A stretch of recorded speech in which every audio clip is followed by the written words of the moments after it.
ਕਹਿੰਦੇ ਨੇ ਵਕਤ ਇੱਕ ਐਸੀ ਰੇਤ ਹੈ ਜਿਹੜੀ ਹੱਥਾਂ ਵਿੱਚੋਂ ਖਿਸਕ ਜਾਏ ਤੇ ਮੁੜ ਕੇ ਵਾਪਸ ਨਹੀਂ ਆਉਂਦੀ। ਅਸੀਂ ਸਾਰੀ ਜ਼ਿੰਦਗੀ ਕੱਲ ਨੂੰ ਬਿਹਤਰ ਬਣਾਉਣ ਦੇ ਚੱਕਰ ਵਿੱਚ ਆਪਣਾ ਅੱਜ ਬਰਬਾਦ ਕਰ ਦਿੰਦੇ ਹਾਂ ਤੇ ਜਦੋਂ ਕੱਲ ਆਉਂਦਾ ਏ ਤੇ ਸਾਡੇ ਕੋਲ ਸਿਹਤ ਹੁੰਦੀ ਏ ਨਾ ਉਹ ਰਿਸ਼ਤੇ ਜਿਨ੍ਹਾਂ ਲਈ ਅਸੀਂ ਦਿਨ ਰਾਤ ਇੱਕ ਕੀਤਾ ਹੁੰਦਾ ਏ। ਅੱਜ ਦੀ ਇਹ ਜਾਨਦਾਰ ਕਹਾਣੀ ਪੰਜਾਬ ਦੀ ਕੈਸੇ ਪਿੰਡ ਦੀ ਏ ਜਿੱਥੇ ਇੱਕ ਬੰਦੇ ਨੇ ਦੌਲਤ ਦੇ ਅੰਬਾਰ ਤੇ ਲਾ ਲਏ ਪਰ ਮਿੱਟੀ ਦੀ ਖੁਸ਼ਬੂ ਤੇ ਪਿਆਰ ਦੀ ਠੰਡਕ ਗਵਾ ਬੈਠਾ। ਤੇ ਅੱਜ ਦੀ ਕਹਾਣੀ ਅਸੀਂ ਸ਼ੁਰੂ ਕਰਨੇ ਆ। ਸਭ ਦੋਸਤਾਂ ਨੂੰ ਅਸਲਾਮ ਵਾਲੇਕੁਮ। ਇੱਕ ਪਿੰਡ ਵਿੱਚ ਚੌਧਰੀ ਬਸ਼ਾਰਤ ਦਾ ਬੜਾ ਰੋਹਬ ਸੀ। ਬਸ਼ਾਰਤ ਦੀ ਜ਼ਿੰਦਗੀ ਦਾ ਇੱਕੋ ਹੀ ਮਕਸਦ ਸੀ, ਪੈਸਾ ਕਮਾਉਣਾ ਤੇ ਜ਼ਮੀਨਾਂ ਖਰੀਦਣਾ। ਉਹ ਕਹਿੰਦਾ ਸੀ ਪੈਸਾ ਹੋਵੇ ਤੇ ਰਿਸ਼ਤੇ ਖਰੀਦੇ ਜਾ ਸਕਦੇ ਨੇ, ਇੱਜ਼ਤ ਬਣਾਈ ਜਾ ਸਕਦੀ ਹੈ। ਉਹਦਾ ਇੱਕੋ ਹੀ ਛੋਟਾ ਭਰਾ ਸੀ ਜਿਹਦਾ ਨਾਂ ਸੀ ਸ਼ਫਕਤ, ਜੋ ਬੜਾ ਹੀ ਸਾਦਾ ਤੇ ਮੁਹੱਬਤ ਕਰਨ ਵਾਲਾ ਬੰਦਾ ਸੀ। ਸ਼ਫਕਤ ਕਹਿੰਦਾ, ਵੀਰ ਜੀ ਥੋੜੀ ਜ਼ਮੀਨ ਘੱਟ ਕਰ ਲਓ ਪਰ ਆਪਣੇ ਬੱਚਿਆਂ ਤੇ ਮਾਂ-ਪਿਓ ਨੂੰ ਵਕਤ ਦਿਓ। ਪਰ ਬਸ਼ਾਰਤ ਬਸ ਕਹਿੰਦਾ, ਵਕਤ ਗਰੀਬਾਂ ਕੋਲ ਬਹੁਤ ਹੁੰਦਾ ਏ, ਅਮੀਰਾਂ ਕੋਲ ਸਿਰਫ ਕੰਮ ਹੁੰਦਾ ਏ। ਬਸ਼ਾਰਤ ਨੇ ਸ਼ਹਿਰ ਵਿੱਚ ਵੱਡੇ ਕਾਰਖਾਨੇ ਲਾਏ, ਦਿਨ ਰਾਤ ਮਿਹਨਤ ਕੀਤੀ।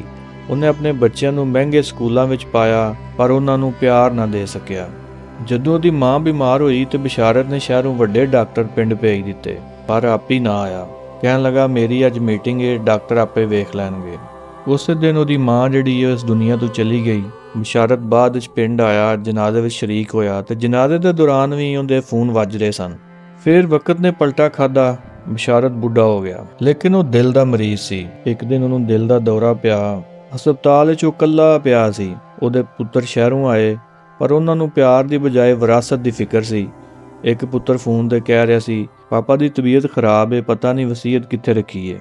ਬਸ਼ਾਰਤ ਨੇ ਸਾਹ ਲੈਂਦੇ ਹੋਏ ਇਹ ਸਭ ਸੁਣਿਆ ਤੇ ਉਹਦੀ ਰੂਹ ਕੰਬ ਗਈ। ਉਸੇ ਵੇਲੇ ਹਸਪਤਾਲ ਦਾ ਦਰਵਾਜ਼ਾ ਖੁੱਲਿਆ ਤੇ ਸ਼ਫਕਤ ਆਪਣੇ ਪੁੱਤਰਾਂ ਨਾਲ ਅੰਦਰ ਦਾਖਲ ਹੋਇਆ। ਸ਼ਫਕਤ ਨੇ ਬਸ਼ਾਰਤ ਦਾ ਹੱਥ ਫੜਿਆ ਤੇ ਤਾੜਾ ਮਾਰ ਕੇ ਰੋਣ ਲੱਗ ਪਿਆ। ਵੀਰ ਜੀ ਹੁਣ ਕੁਝ ਨਾ ਸੋਚੋ, ਬਸ ਠੀਕ ਹੋ ਜਾਓ, ਅਸੀਂ ਤੁਹਾਡੇ ਕੋਲ ਹਾਂ। ਬਸ਼ਾਰਤ ਨੇ ਵੇਖਿਆ ਕਿ ਸ਼ਫਕਤ ਕੋਲ ਜਾਇਦਾਦ ਤੇ ਘੱਟ ਸੀ ਪਰ ਉਹਦੇ ਪੁੱਤਰ ਆਪਣੇ ਪਿਓ ਦੇ ਇੱਕ ਇਸ਼ਾਰੇ ਤੇ ਜਾਨ ਦੇਣ ਨੂੰ ਤਿਆਰ ਸਨ। ਬਸ਼ਾਰਤ ਨੂੰ ਸਮਝ ਆ ਗਈ ਕਿ ਉਹਨੇ ਸਾਰੀ ਜ਼ਿੰਦਗੀ ਪੱਥਰ ਇਕੱਠੇ ਕੀਤੇ ਨੇ ਤੇ ਸ਼ਫਕਤ ਨੇ ਮੁਹੱਬਤ ਕਮਾਈ ਹੈ। ਬਸ਼ਾਰਤ ਨੇ ਕੰਬਦੇ ਹੱਥਾਂ ਨਾਲ ਸ਼ਫਕਤ ਨੂੰ ਆਪਣੇ ਨੇੜੇ ਕਰਕੇ ਆਖਿਆ, ਸ਼ਫਕਤ ਮੈਂ ਜਿੱਤ ਕੇ ਵੀ ਹਾਰ ਗਿਆ ਵਾਂ ਤੇ ਤੂੰ ਹਾਰ ਕੇ ਵੀ ਜਿੱਤ ਗਿਆ ਹੈ। ਮੇਰੇ ਕੋਲ ਦੌਲਤ ਦੀ ਕਾਲੀ ਚਾਦਰ ਤੇ ਹੈ ਪਰ ਮੇਰੀ ਰੂਹ ਨੰਗੀ ਏ, ਮੈਨੂੰ ਮਾਫ ਕਰ ਦੇ। ਸੋਨਾ ਗੱਖੜ ਦੇ ਪਿਆਰੇ ਦੋਸਤੋ, ਬਸ਼ਾਰਤ ਬਚ ਤੇ ਗਿਆ ਪਰ ਉਹਨੇ ਆਪਣੀ ਬਾਕੀ ਜ਼ਿੰਦਗੀ ਪਿੰਡ ਦੇ ਉਸ ਕੱਚੇ ਘਰ ਵਿੱਚ ਗੁਜ਼ਾਰੀ ਜਿੱਥੇ ਉਹਦੀ ਮਾਂ ਰਹਿੰਦੀ ਸੀ। ਉਹਨੇ ਆਪਣੀ ਦੌਲਤ ਦਾ ਵੱਡਾ ਹਿੱਸਾ ਗਰੀਬਾਂ ਤੇ ਹਸਪਤਾਲ ਲਈ ਦੇ ਦਿੱਤਾ ਪਰ ਉਹ ਹਮੇਸ਼ਾ ਕਹਿੰਦਾ ਸੀ, ਦੁਨੀਆ ਦੀ ਸਭ ਤੋਂ ਵੱਡੀ ਗਰੀਬੀ ਮੁਹੱਬਤ ਦੀ ਕਮੀ ਹੈ। ਅੱਜ ਦੀ ਇਹ ਕਹਾਣੀ ਸਾਨੂੰ ਜ਼ਿੰਦਗੀ ਦੇ ਵੱਡੇ ਸਬਕ ਦਿੰਦੀ ਏ। ਆਪਣੇ ਪਿਆਰਾਂ ਨੂੰ ਵਕਤ ਦਿਓ ਕਿਉਂਕਿ ਹਸਪਤਾਲ ਦੇ ਕਮਰੇ ਵਿੱਚ ਪੈਸਾ ਤੁਹਾਡਾ ਹੱਥ ਨਹੀਂ ਫੜਦਾ, ਸਿਰਫ ਰਿਸ਼ਤੇ ਫੜਦੇ ਨੇ।